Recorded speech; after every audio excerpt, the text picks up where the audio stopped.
Depois veio a mim a palavra do Senhor dizendo: E tu, ó filho do homem, assim diz o Senhor, ou assim diz o Senhor Deus, acerca da terra de Israel: vem o fim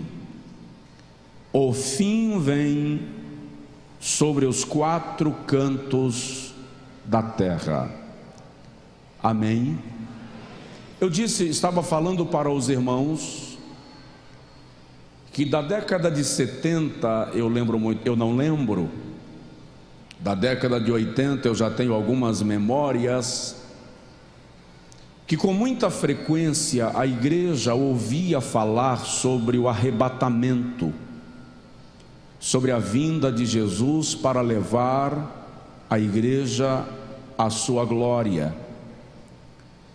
Essa semana eu estava ministrando num congresso em Governador Valadares, sexta-feira à noite e ontem pela manhã, e conversando com alguns pastores amigos que estavam presentes no congresso, eu fiz menção para eles que a igreja da década de 80 conhece, ainda que não a fundo, a doutrina do arrebatamento.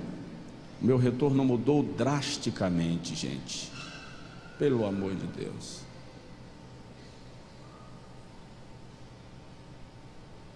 A igreja da década de 80 conhece a doutrina do arrebatamento, mas da década de 90 para cá, nós resolvemos importar de algum lugar do mundo o conceito distorcido de prosperidade, de sucesso na terra, e mudamos o nosso foco para a terra de tal forma que a volta de Jesus deixou de ser do nosso interesse.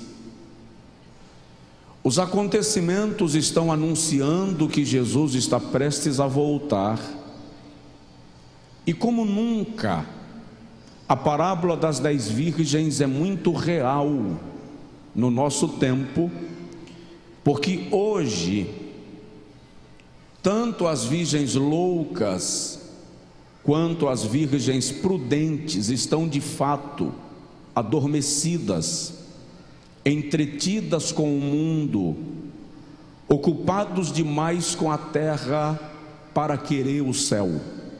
Eu vou repetir: nós estamos ocupados demais com a terra para que desejemos o céu, e isto é ruim, porque uma das características da igreja, ou uma das características da igreja redimida e noiva do Cordeiro, é a expectativa da vinda de Jesus para arrebatá-la.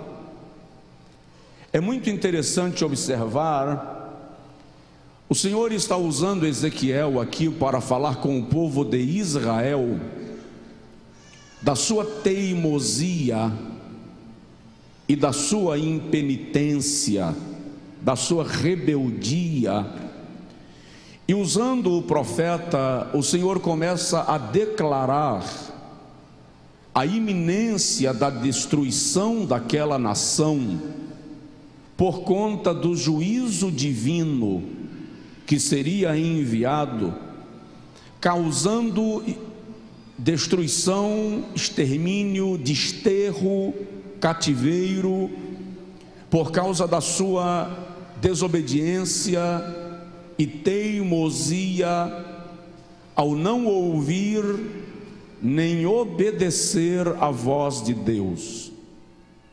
Então o Senhor usa o profeta e diz: o fim vem sobre os quatro cantos da terra.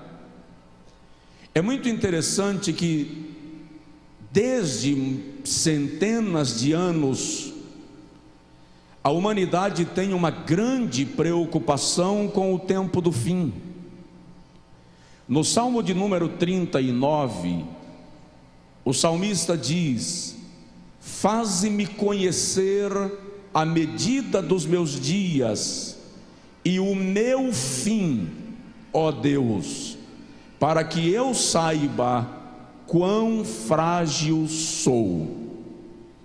Essa inquietação do salmista traduz a inquietação de toda a humanidade.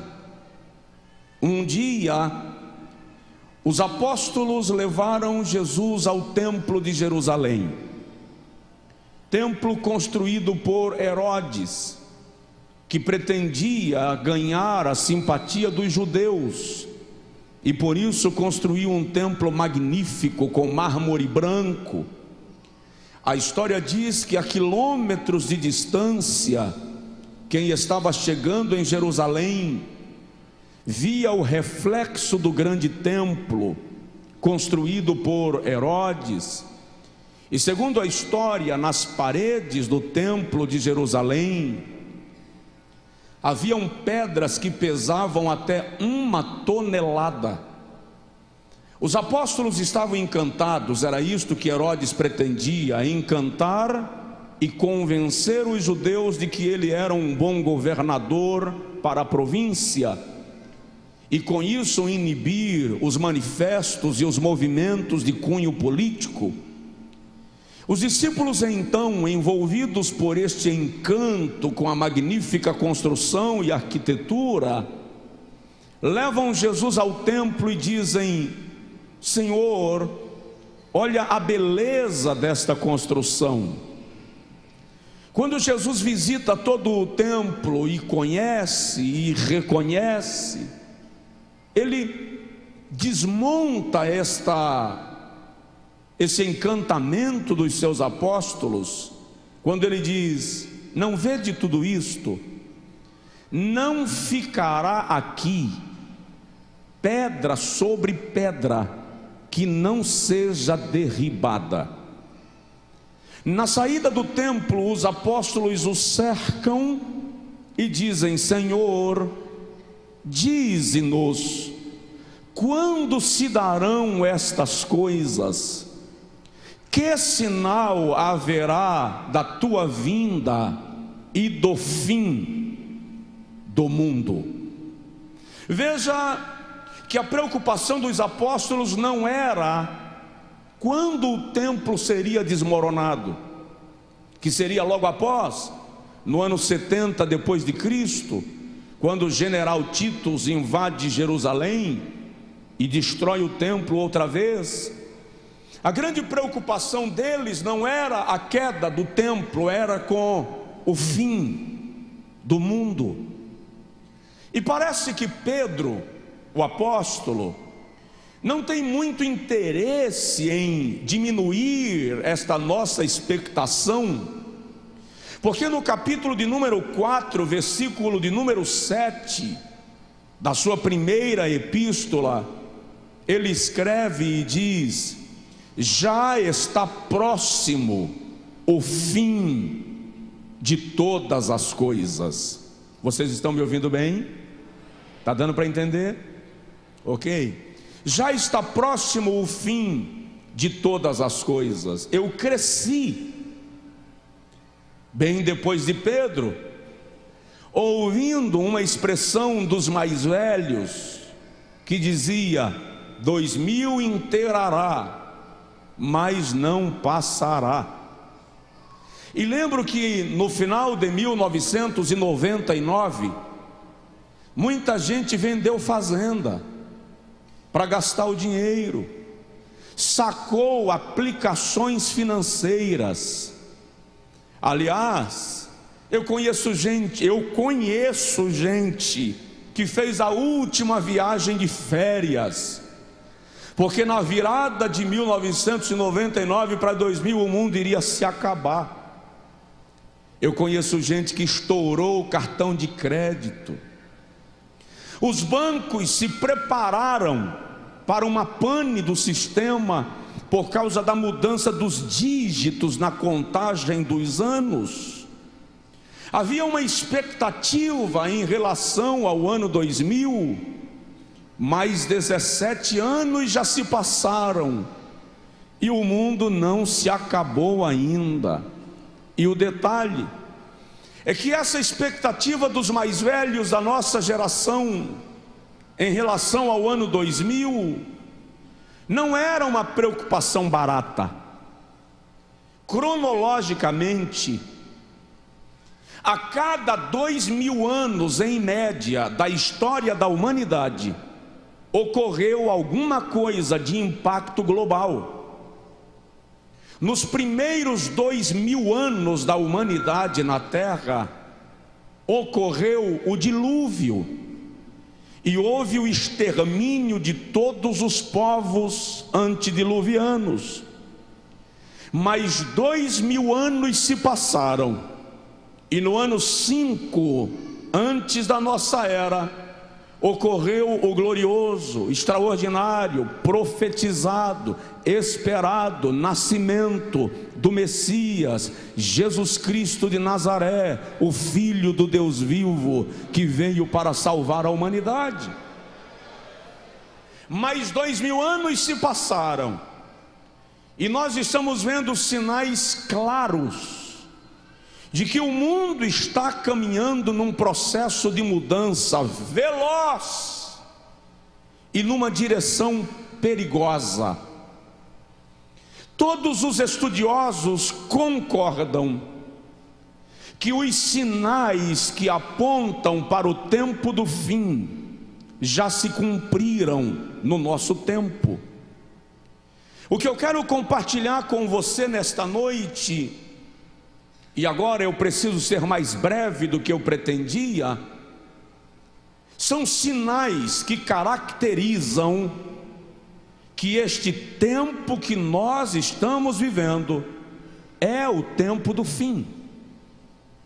Os sinais que nós estamos vivenciando apontam para um momento decisivo na história da igreja e na história da humanidade. Então vamos observar alguns acontecimentos sem fantasia, são reais, porque a igreja do Senhor precisa ser despertada, precisa acordar, porque a qualquer momento a trombeta vai tocar e Jesus vai descer em busca dos seus. Você pode achar isto uma ignorância, você pode achar isso muito estranho, porque, eu repito, esta geração não conhece a promessa do arrebatamento da igreja. Mas olha, a Bíblia fala da segunda vinda de Jesus 8 vezes mais do que fala da primeira. Se a primeira se cumpriu, imagine a segunda, que é citada 8 vezes mais. A Bíblia fala da segunda vinda de Jesus de modo direto e ou indireto em 1817 referências. Se eu creio na Bíblia, se eu creio nas profecias bíblicas, e se eu creio que ele veio um dia, nasceu de uma virgem, viveu sem pecar, morreu sem reclamar e ressuscitou ao terceiro dia, então também creio que ele há de voltar para buscar a sua igreja, conforme ele prometeu.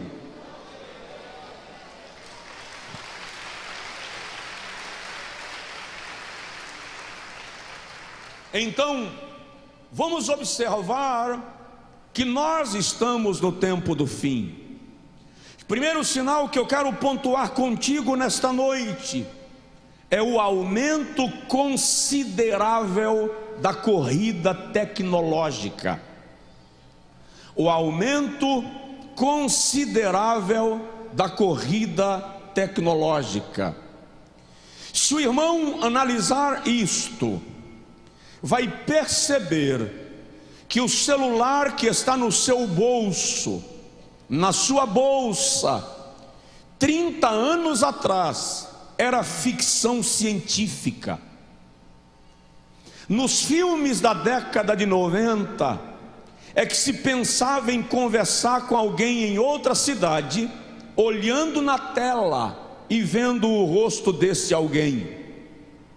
E isto é o mínimo do avanço da ciência. Os mísseis teleguiados intercontinentais, que podem ser atirados de um continente para o outro e, pasme, com uma margem de erro de 1 metro quadrado apenas, é um sinal do avanço da corrida tecnológica. Pesquisadores dizem que até meados do século passado, o conhecimento humano dobrava a cada 50 anos. Depois de meados do século passado, até por volta do início da década de 80, o conhecimento humano passou a dobrar a cada 20 anos. Da década de 90 até o ano 2000, o conhecimento humano passou a dobrar a cada 19 meses. E hoje, o conhecimento humano dobra a cada 9 meses. O seu celular daqui a 6 meses é obsoleto. O seu computador de última geração daqui a 6 meses precisa de atualização. A ciência se multiplicou. Há 10 anos atrás, para pregar no Japão, eu precisava ir ao Japão. Agora, exatamente agora, eu estou pregando no Japão, sem sair de Feira de Santana, porque a ciência se multiplicou. O Senhor usou Daniel no capítulo de número 12 do livro que leva o seu nome, e disse a Daniel da seguinte maneira no versículo 4: muitos correrão de uma parte para outra parte, e a ciência se multiplicará. Ele já havia declarado esse avanço do conhecimento humano. A globalização é predita lá no governo de Faraó, no exercício de José. E em Isaías capítulo 28, versículo 11, diz assim: porque por meio de outra língua se falará a este povo. Sim, literalmente o texto está falando do cativeiro babilônico, mas a profecia escatológica está falando de uma quebra de fronteiras. Nos dias do profeta Isaías, cada povo falava a sua língua.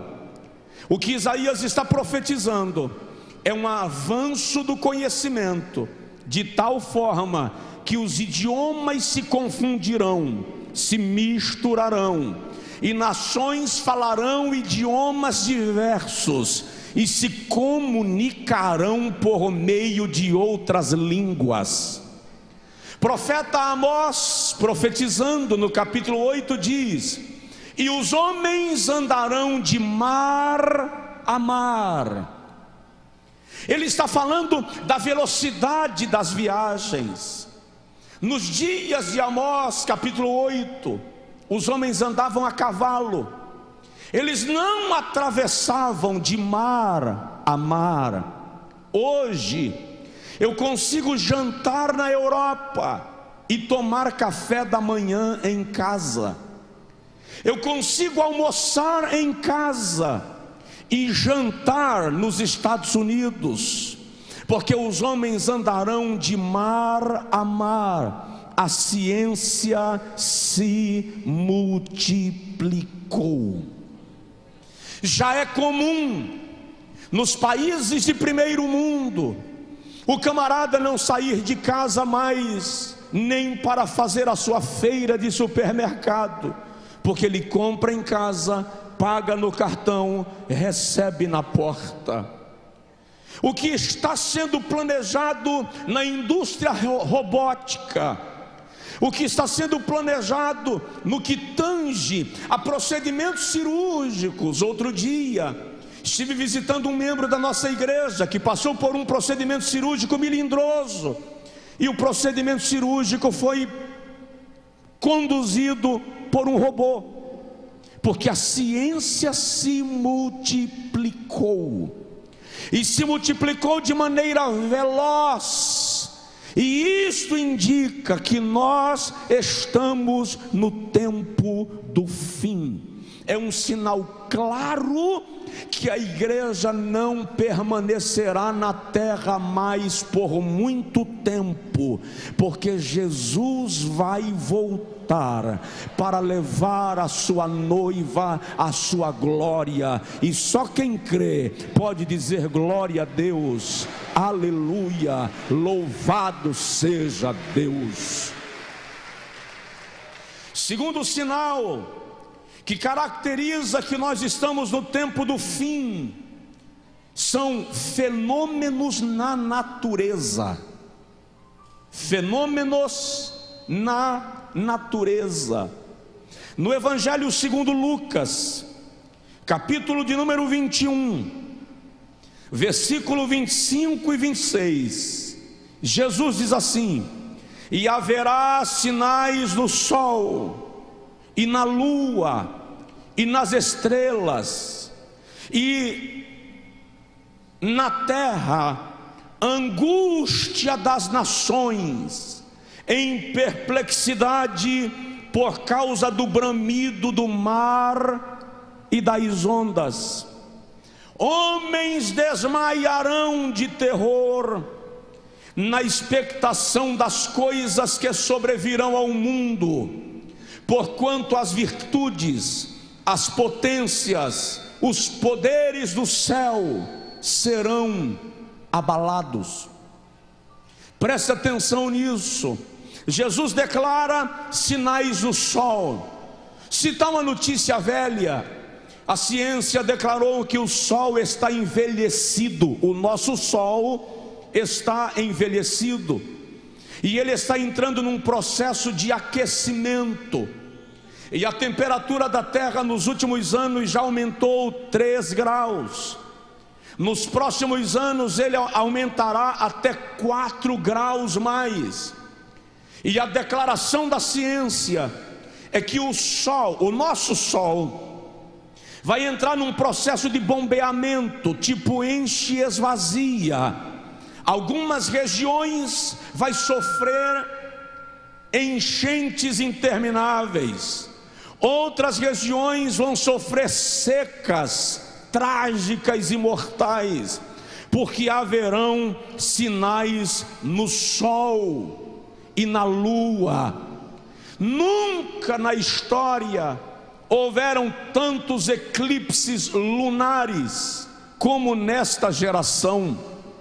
Jesus declara que haverá sinal nas estrelas, e os homens em perplexidade por causa do bramido do mar, tsunamis, ondas elevadas, descongelamento do continente do gelo, o aumento do nível do mar. Tudo isto é sinal que nós estamos no tempo do fim. Romanos capítulo de número 8, versículo de número 22, Paulo diz que toda a criação conjuntamente geme. Vou repetir: toda a criação conjuntamente geme e está com dores de parto, aguardando o dia da nossa redenção, a saber, o dia da glorificação do nosso corpo. A natureza está declarando que nós estamos no tempo do fim. Nunca tantas medidas ambientais foram tomadas pelos governos, e nunca elas foram tão desrespeitadas como na nossa dispensação. Jesus vai voltar, e o trágico é que a igreja está brincando de ser crente, é que o cristianismo que nós praticamos já não é o cristianismo bíblico. A nossa fé é mais uma fé de status social que uma fé que traduz compromisso, fidelidade e aliança com Deus. E esse é o tempo de a igreja mudar, esse é o tempo de a igreja acordar, esse é o tempo de levarmos a vida cristã mais a sério, esse é o tempo de nos prepararmos para entrar nas mansões celestiais pelas portas, porque Jesus vem, Jesus vem, Jesus vem. Provoca seu vizinho e diz para ele assim: e pode ser hoje, e pode ser hoje. Estou agilizando. Terceiro sinal que nós estamos no tempo do fim é a depreciação dos bons costumes. Os valores morais estão em franca queda. Os valores absolutos estão se tornando relativos. O certo está se fazendo errado, e o errado está se tornando certo. O pecado já não é mais pecado. Santidade é ridículo. Nós estamos vivendo um tempo de confusão moral em níveis tão exacerbados que algumas cenas são assustadoras no nosso tempo. O apóstolo Paulo descreve isto na primeira carta a Timóteo, capítulo de número 3, versículo de número 1 ao versículo de número 5. Segunda carta a Timóteo, capítulo 3, versículo 1 ao 5. Sabe, porém, isto, que nos últimos dias sobrevirão tempos trabalhosos, tempos penosos, tempos sofríveis, porque haverá homens amantes de si mesmos, avarentos, presunçosos, soberbos, blasfemos, desobedientes a pais e mães, ingratos, profanos, sem afeto natural, irreconciliáveis, caluniadores, intemperantes, cruéis, sem amor para com os bons, traidores, obstinados, orgulhosos, mais amigos dos deleites do que amigos de Deus. Pior, tendo aparência de piedade, mas negando a eficácia delas ou dela. Paulo está descrevendo o cenário que nós estamos vivendo, um cenário de desvalorização moral em níveis vergonhosos. Na epístola aos Romanos, capítulo 1, versículo de número 22 até o versículo 27, você está me ouvindo bem? Epístola aos Romanos, capítulo 1, versículo 22 a 27, diz assim, olha lá: dizendo-se sábios, tornaram-se loucos, e mudaram a glória do Deus incorruptível, em semelhança da imagem do homem corruptível, e de aves, e de quadrúpedes, e de répteis. Por isso também Deus os entregou às concupiscências de seus corações, à imundícia, para desonrarem seus corpos entre si, pois mudaram a verdade de Deus em mentira, e honraram e serviram mais a criatura do que ao Criador, que é bendito eternamente. Amém. E Paulo diz: por isso Deus os abandonou às paixões infames, porque até as suas mulheres mudaram o uso natural, no contrário à natureza. E semelhantemente também os homens, deixando o uso natural da mulher, se inflamaram em sua sensualidade, uns para com os outros, homens com homens, cometendo torpeza e recebendo em si mesmos a recompensa que convinha ao seu erro. Pergunta básica: você conhece esse filme? Já viu essa cena? Ela aponta para o nosso tempo, sim ou não? Nós estamos numa época amarga, melindrosa. Presta atenção nisso. O cerco está se fechando para a igreja na terra. O corredor está se apertando. A sensação que eu tenho agora enquanto prego é que talvez vocês não estejam entendendo quase nada do que eu estou dizendo. Eu estou lhes vendo parados, quietos, como se eu estivesse trazendo a notícia de um terremoto que vai acontecer depois do culto. Presta atenção, o terremoto já está acontecendo agora. A terra está tremendo debaixo dos nossos pés. Os demônios se levantaram com força na terra. A humanidade perdeu a noção de valores. E eu lhes digo com total ênfase: não há mais espaço para a igreja na terra. Não há mais lugar para a noiva do Cordeiro aqui. Jesus vai voltar e levar a sua igreja à glória.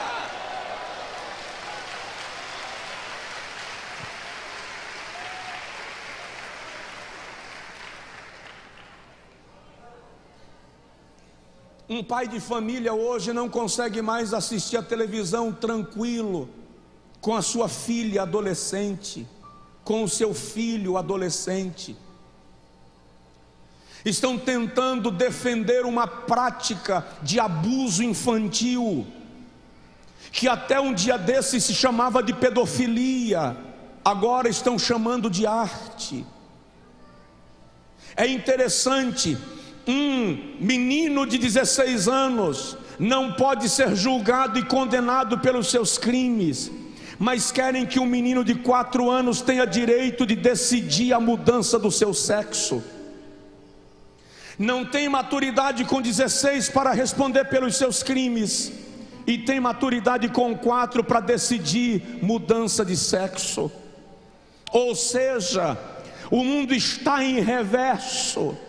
A humanidade caminha na contramão. E o pior é que a igreja, repito, está brincando de fé, está brincando de ser crente. Querido, presta atenção. Nós somos privilegiados espirituais, com as nossas crianças sendo orientadas em salas específicas. Se nós bem pararmos para pensar nisso, nós vamos investir pesado na formação espiritual deles. Privilegiados em nossos adolescentes assentados na bancada da igreja. Ainda que eles deem trabalho, causem preocupações, nós os queremos aqui e não perambulando num mundo que perdeu a referência de vida cristã. A depreciação dos bons costumes é um sinal que nós estamos no tempo do fim. E é muito incrível que você precisa respeitar o direito do homossexual, mas o heterossexual não tem o seu direito respeitado mais. Eu fui abordado descaradamente por um homossexual outro dia num aeroporto. E quando eu disse a ele, sou heterossexual, ele se sentiu ofendido e disse, você tem que respeitar o meu direito. Eu levantei, mas levantei muito macho, e disse para ele, ô imbecil, tu tem direito e eu não, tu tem espaço e eu não, me respeita, rapaz, sou cidadão como tu. Ou seja, a sociedade está tão virada de ponta cabeça, que está chegando um momento que ser heterossexual está ficando constrangedor. A ideia é essa.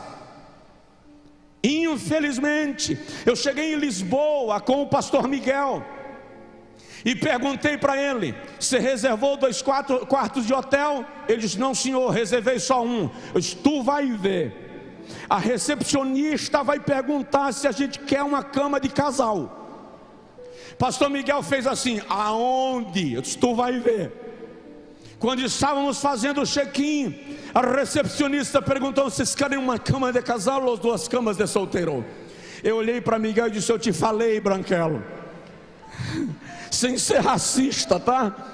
Eu disse para ele, eu te avisei, porque nós estamos numa geração que mudou o conceito, que pensa diferente, e o pior, o espaço está sendo reduzido para você se expressar dentro das suas convicções. Eu repito, o cerco está fechando, e eu repito, a noiva está sendo preparada pelo Espírito Santo.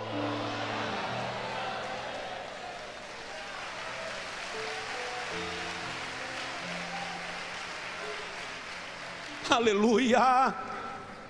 Deixa eu concluir, tinha muito mais para falar, mas o quarto sinal que nós estamos no tempo do fim é o aumento da necessidade de vigilância.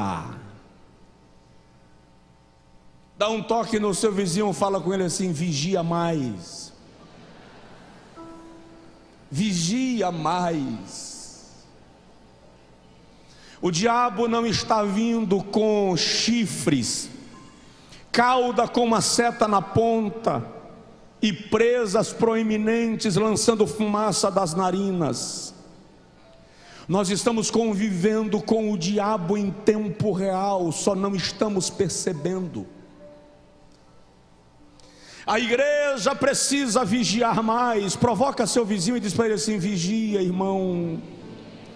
Primeira carta de Paulo aos Coríntios, capítulo 10, versículo 11 e 12, diz assim, ora, todas estas coisas lhe sobrevieram como figuras, e estão escritas para aviso nosso, para quem já são chegados os fins dos séculos. Aquele, pois, que cuida está em pé, olhe que não caia, olhe que não caia. Em Mateus capítulo 26, versículo 41, Jesus disse, vigiai e orai, para que não entreis em tentação. O espírito na verdade está pronto, mas a carne é fraca. Quando o apóstolo Paulo estava prestes a empreender a sua 3ª viagem missionária, ele reúne os obreiros da região de Éfeso, e em Atos 20, 28 a 31 ele diz assim, olhai por vós mesmos e pelo rebanho sobre o qual Deus vos constituiu ministros, para apacentardes as ovelhas que Ele mesmo adquiriu com o seu próprio sangue. Aí Paulo diz, porque eu sei que depois da minha partida entrarão no meio de vós lobos cruéis, pararão o rebanho.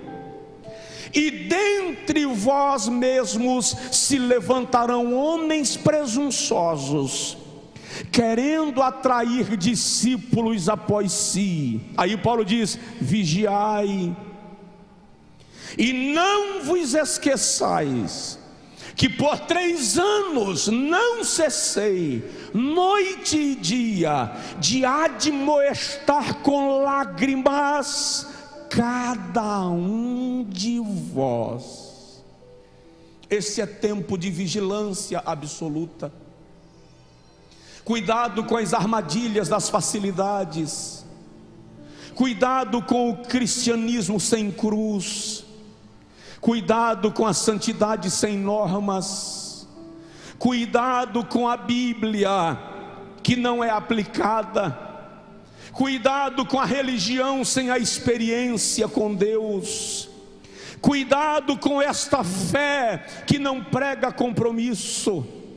Cuidado com a ideia de igreja onde é proibido proibir, porque todo mundo tem vontade própria e faz o que quer. Cuidado com o hedonismo. Cuidado com a prioridade nos prazeres próprios em detrimento da realização da vontade de Deus. É tempo de vigilância. É tempo de observância dos princípios bíblicos. É tempo de parar de brincar de igreja. É tempo de parar de brincar de ser crente. É tempo de parar de brincar de culto. É tempo de parar de tomar a ceia do Senhor e depois ir para a mesa do bar, encher a cara de bebida alcoólica. É tempo de mudança, é tempo de santidade, é tempo de ajuste, é tempo de arrumação, é tempo de repensar a vida cristã. É tempo. É tempo.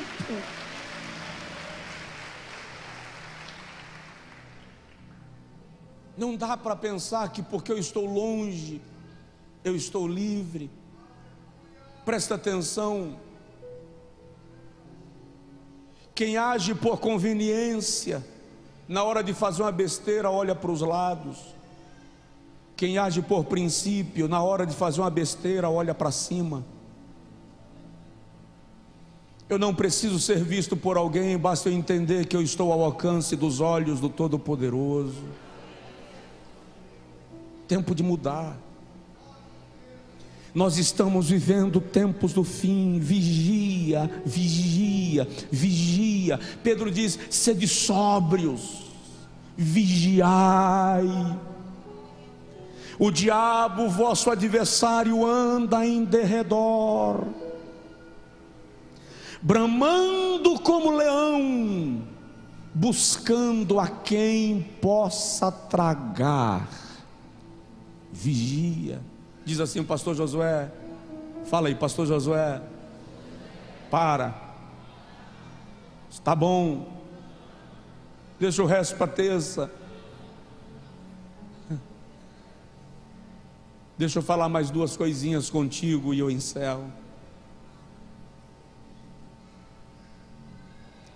O quinto sinal que nós estamos no tempo do fim é que este é um tempo de grandes vitórias para o povo de Deus. Presta atenção. Em meio à pressão e em meio à opressão, o Senhor vai liberar sobre a igreja um poder extraordinário para suplantar os ataques. Há um caminho novo que o Senhor abrirá para a sua igreja trilhar, para aqueles que se comprometem com Ele. A Bíblia diz no livro que recebe o nome de Josué, capítulo de número 10, versículo de número 12 a seguir. Josué estava em guerra contra os amorreus, e o sol declinou, o dia acabou, a noite chegou, e Josué correu no monte, e ao chegar lá em cima ele grita: para, sol, no monte de Aijalon.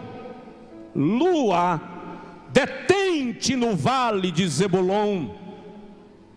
Presta atenção, neste tempo, a igreja será revestida de maior autoridade. Eu estou falando da igreja, não estou falando de frequentadores de culto, não estou falando de crentes só porque são crentes nominais. Eu estou falando da igreja, a noiva do Cordeiro, crente aliançado com o céu, vai receber uma autoridade diferenciada nesse tempo de pressão e de perseguição.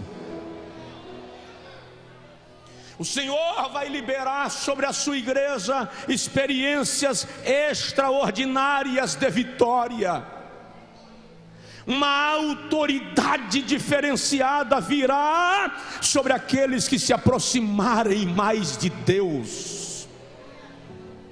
E à medida que sofrermos a pressão, e à medida que sofrermos a opressão, e à medida que o adversário fechar o cerco e nos aproximarmos de Deus, Ele vai liberar sobre nós ousadia, intrepidez, coragem.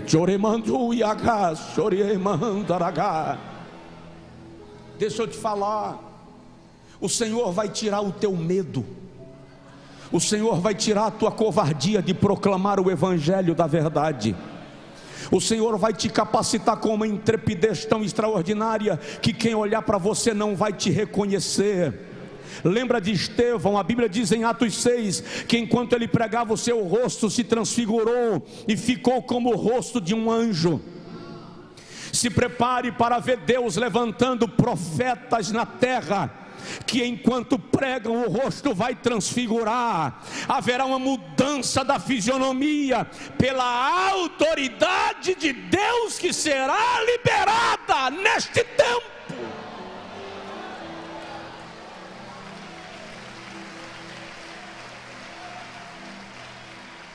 Aleluia! Sacode o seu vizinho e diz para ele: é tempo de vitória. É tempo de vitória. É tempo de vitória.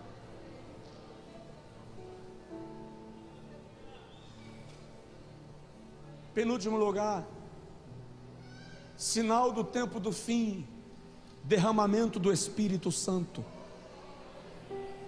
Haverá um derramamento extraordinário do Espírito Santo. Eu vou repetir porque essa igreja é pentecostal. Se não dá glória a Deus com uma informação dessa, eu tenho que desligar esse som, não é possível. Haverá um derramamento extraordinário do Espírito Santo sobre a igreja, a noiva do Cordeiro na terra. E há de ser que nos últimos dias, Joel 2, 28 e 29, derramarei do meu Espírito sobre toda a carne. Vossos filhos e vossas filhas profetizarão. Os vossos velhos terão sonhos, e os vossos jovens terão visões. E até sobre os servos e sobre as servas derramarei do meu Espírito naqueles dias, diz o Senhor dos exércitos. Embora há quem diga que não, eu não creio que a igreja será arrebatada em tempo de esfriamento espiritual. Sim, ela será arrebatada em tempo de apostasia, porque é preciso que se revele quem é noiva e quem não é noiva. Mas a noiva será avivada. Em meio a avivamento, que as virgens prudentes serão manifestadas. Mateus 25. Porque o reino do céu é semelhante a 10 virgens, as quais tomando as suas lâmpadas saíram ao encontro do noivo. E tardando o noivo, tosquenejaram todas e adormeceram. Mas à meia-noite ouviu-se um grito: eis aí o noivo, saí-lhe ao encontro. Pelo que as virgens loucas disseram às prudentes: dai-nos do vosso azeite, porque as vossas lâmpadas se apagam. As virgens prudentes, porém, olhando para as loucas, disse-lhes: não seja caso que nos falte a nós e a vós, e diante aos que o vendem, comprai-o para vós. E saindo elas a comprar, chegou o noivo e fechou-se a porta. A igreja é composta de duas classes de crentes: as virgens loucas e as virgens prudentes. Jesus diz que no dia do arrebatamento, dois estarão numa cama, um será tomado e o outro será deixado. Dois estarão no campo, um será tomado e o outro será deixado. Dois estarão na moinha, um será tomado e o outro será deixado. Significa dizer que tem muita gente na igreja que canta, que prega, que participa de culto, que pastoreia, que faz parte do coral, que é dizimista, que é ofertante, que faz parte de louvor, que é ativo, mas não é noiva. Está aventurando vida religiosa, está brincando de igreja, está enganando a si mesmo e maquiando a sua própria vida. Este é o tempo em que o Espírito de Deus vai sacudir a figueira.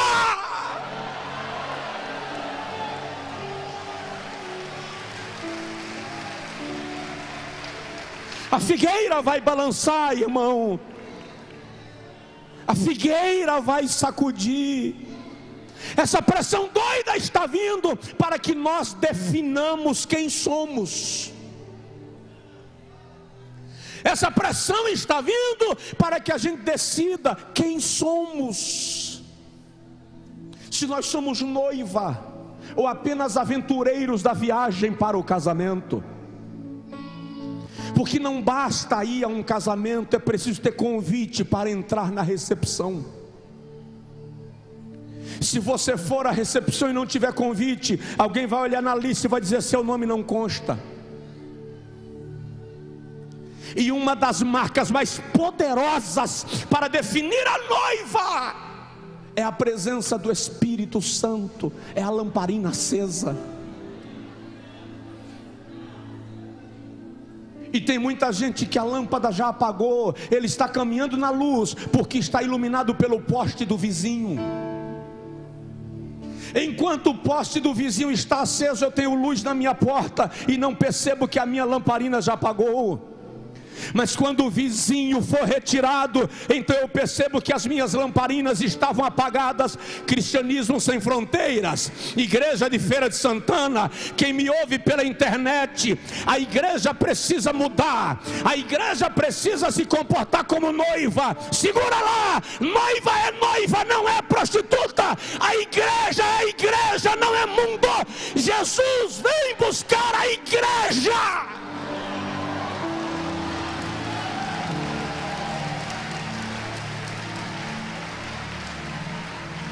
Choriá, Suriô, Baganai, Bessuria, Mandabá, Renagás.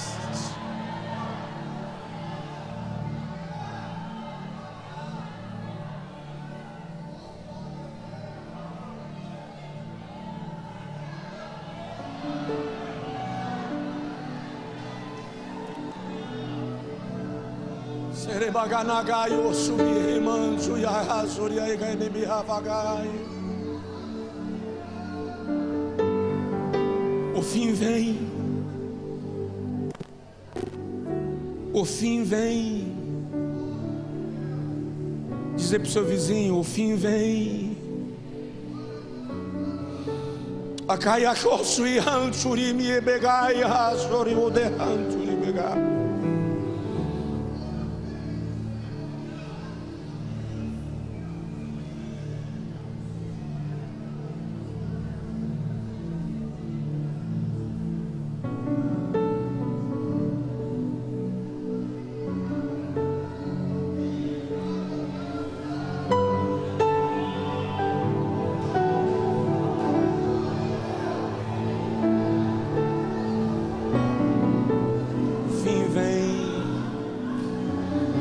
O fim vem,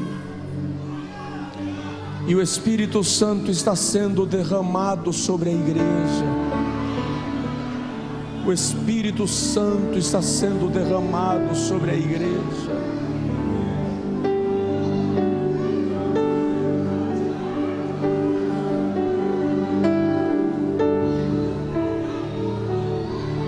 de renovo.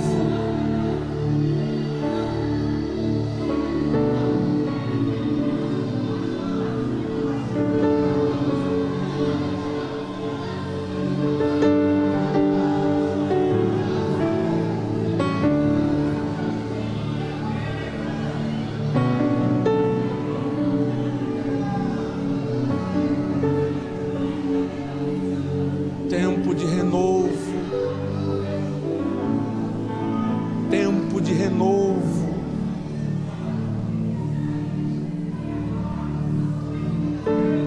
Tempo de renovo. O Espírito está sendo derramado sobre o povo de Deus. O que a profecia disse foi: esta igreja não será mais a mesma. Estou repetindo para você ouvir, porque você não ouviu, eu li os lábios. Você precisa entender que haverá um grande derramamento do Espírito sobre a igreja. O Espírito Santo se manifestará no meio da noiva como nunca antes nós vimos nesta geração. Nós vamos ver crentes sendo batizados com o Espírito Santo na hora do louvor, na hora da pregação. Você vai acordar em casa falando em línguas de madrugada. Você vai estar no fogão, minha irmã, preparando aquela salada rápida para a visita que chegou sem avisar.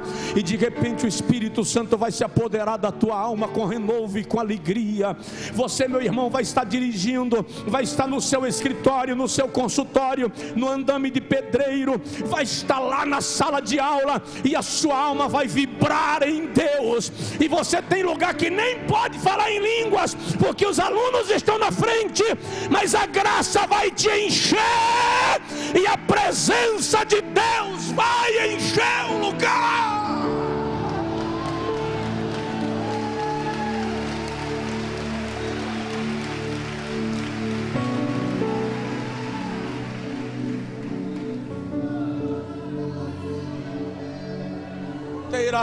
Eu gosto de eu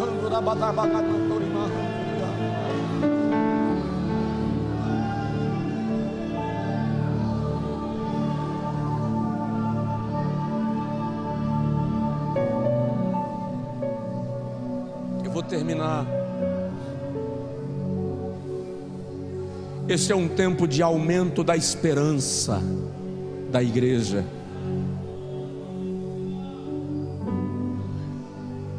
Fizemos ontem como que um pacto,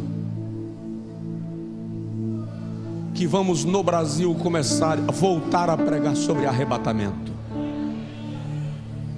que esta geração precisa conhecer essa proposta do céu.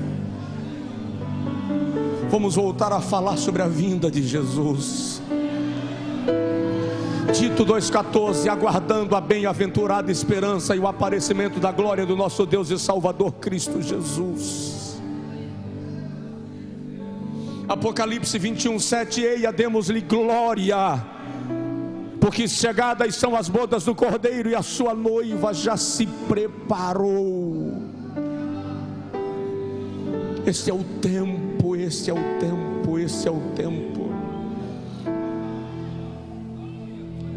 A maior expectativa do céu é a chegada da igreja, você sabia? Você sabia disso? A maior expectativa do céu é a chegada da igreja. Ei, serafins não nos conhecem, as hostes angelicais que estão ao redor do trono não nos conhecem, as miríades e miríades de anjos que adoram ao Todo-Poderoso assentado sobre o trono não nos conhecem.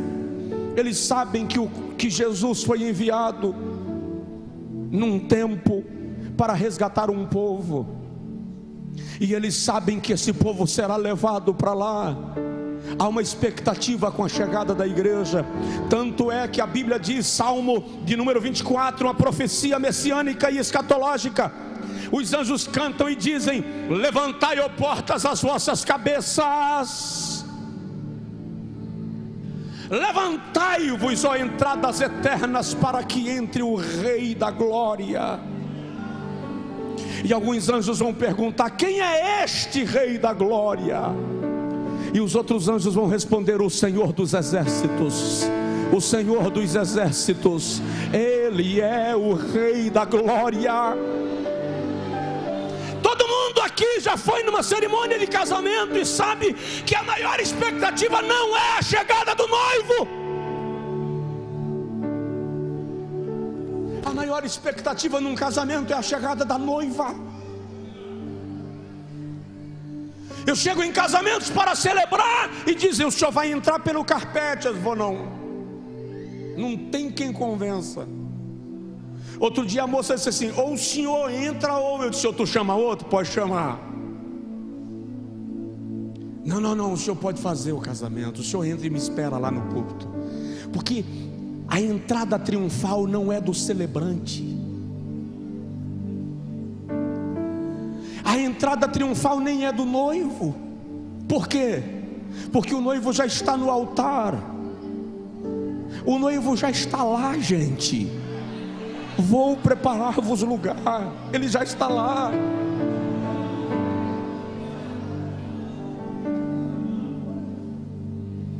Mas quando o tempo se cumprir, quando o relógio de Deus cruzar os ponteiros, e o pai olhar nos olhos do filho, e eles disserem para um para o outro: é tempo, chegou a hora.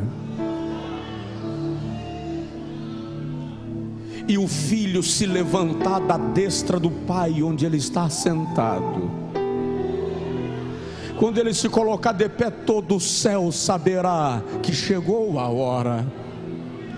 E ele, como um relâmpago, vai voar do trono do Pai ao tribunal de Cristo, conforme a Bíblia. E as hostes angelicais tomarão o espaço sideral. E o alarido ecoar. E quando o alarido ecoar, os crentes de todas as épocas que morreram e estão no paraíso descerão em busca dos seus corpos para se apropriarem. E quando eles se apropriarem dos seus corpos e restos mortais, o corpo ressuscitará glorificado. E a voz do arcanjo vai tocar para Israel, dizendo: o Messias está chegando. E a trombeta de Deus ecoar no mundo. Todos os crentes em todos os lugares ouvirão o chamado do noivo. E o Espírito Santo, que é o amigo do noivo, vai tomar a igreja e subir com ela ao encontro do Senhor nos ares. Eu tenho certeza que a essa altura a glória do Senhor já ofuscou todos os demônios. Eles estarão atordoados, aturdidos, perdidos, e a igreja vai subindo ao encontro de Jesus. E quando nós o encontrarmos, a sua voz, como a voz de trombeta, vai dizer: vinde benditos de meu Pai, possuí por herança o reino que vos está preparado desde a fundação do mundo. Tem que pregar mais isso, é muito lindo, é muito gostoso.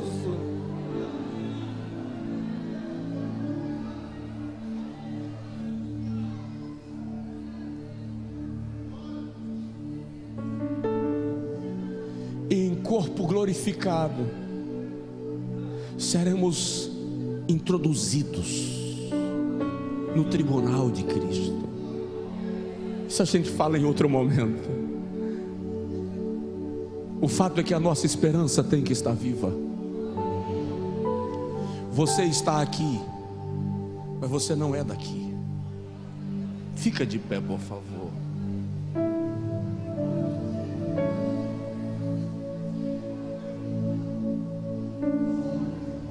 vou passar um pouquinho do horário, me tolere, por favor.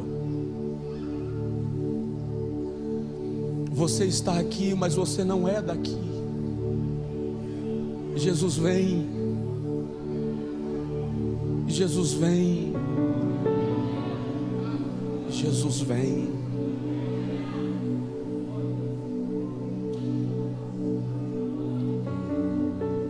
Eu tenho um grande amigo, genro do pastor José Antônio dos Santos, pastor José Neco. O pastor José Neco foi presidente da igreja de Alagoas durante muitos anos, mais de 20 anos. E era o presidente das Assembleias de Deus da região Nordeste. Quando ele reuniu todos os filhos do hospital em São Paulo, prestes a falecer, e deu orientações a cada um dos filhos. Levantou, foi no toalete, voltou, deitou na cama, e quando ele suspirou, a filha gritou com Deus e disse: não, e começou a clamar que o Senhor não o levasse. E o genro dele me disse que ele olhou para a filha e fez psh, sem desespero, todo mundo tranquilo. Chegou a hora, ele já está vindo me buscar, mas não precisa se angustiar, não vai demorar muito, nós vamos estar juntos de novo. Tem calma. Fechou os olhos, respirou e partiu. Jesus vem. A sensação que eu tenho agora, eu não sei se vocês estão conseguindo ter um reflexo disso, mas a sensação que eu tenho agora é da presença de Deus muito clara.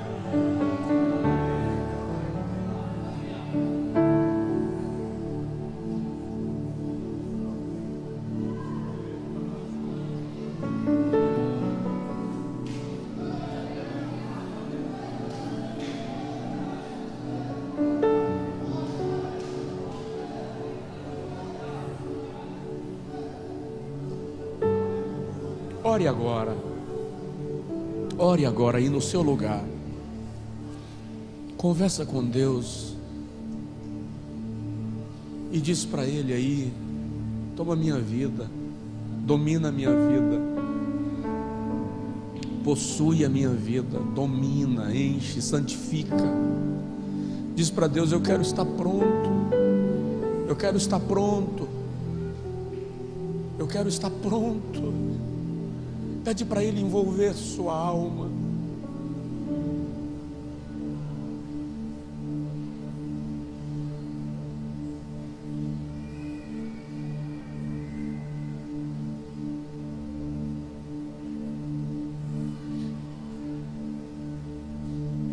Ore. Diz para o Senhor: trata a minha vida. Trata a minha vida.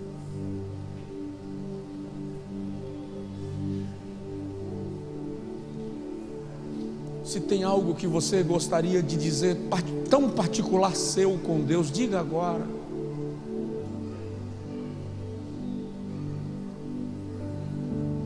Um ajuste a fazer, uma arrumação.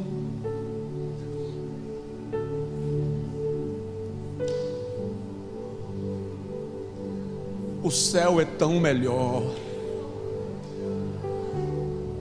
O céu é tão melhor.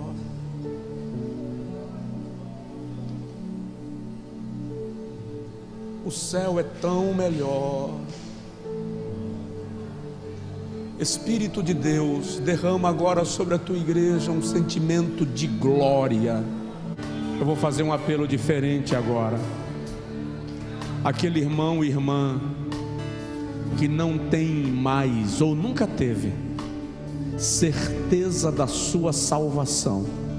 Você está na igreja, você vive uma vida cristã piedosa, mas você não sente no seu íntimo convicção de salvação. Sai do seu lugar e vem aqui também, que eu quero orar por você. Pode vir sem se sentir constrangido. Sai do seu lugar.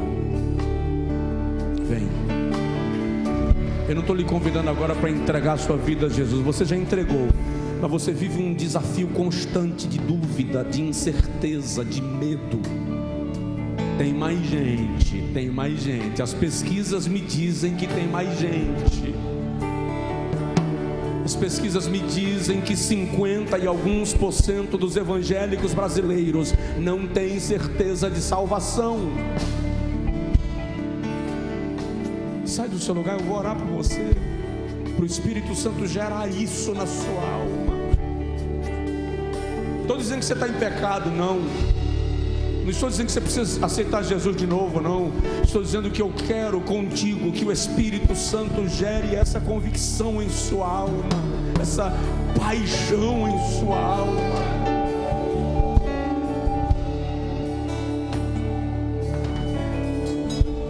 Não é a convicção religiosa, não, porque os religiosos têm uma convicção religiosa de que vão para o céu porque praticam coisas boas. Não é disso que eu estou falando.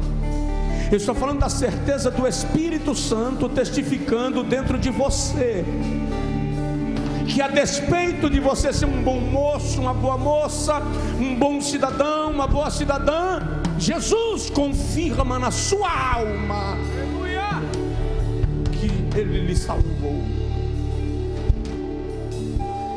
Vem, nós já vamos orar.